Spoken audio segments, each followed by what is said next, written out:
And yo, what's up mga kapakpak? Magandang hapon sa inyo.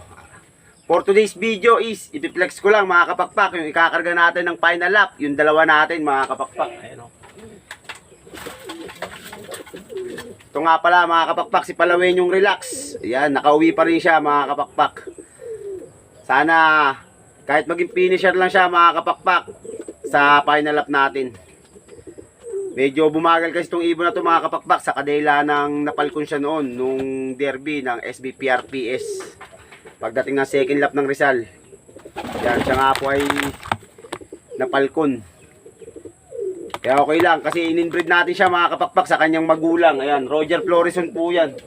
Ito naman po mga kapakpak, si Boy Cut Off natin mga kapakpak. Ayan, pang 9th placer po ito sa derby ngayon. Titignan po natin sa Sunday kung tataas po ba siya or hanggang doon na lang mga kapakpak. Bali second race niya na rin po ito mga kapakpak. Balabak finisher na po natin to. Kaso na-smash lang po sila nung Sunday kaya natagalan po makauwi. Ayun, no? Finisher po ito ng balabak. And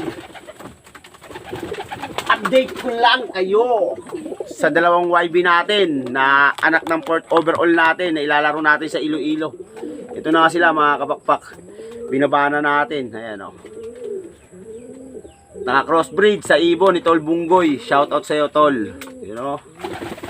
Maraming salamat nga po pala sa mga sumusuporta ng aking video. Sana po ay marami pa pong mag-follow at mag-share ng aking video mga kapakpak. Maraming salamat po sa inyong lahat. Pagpalain kayo na may kapal.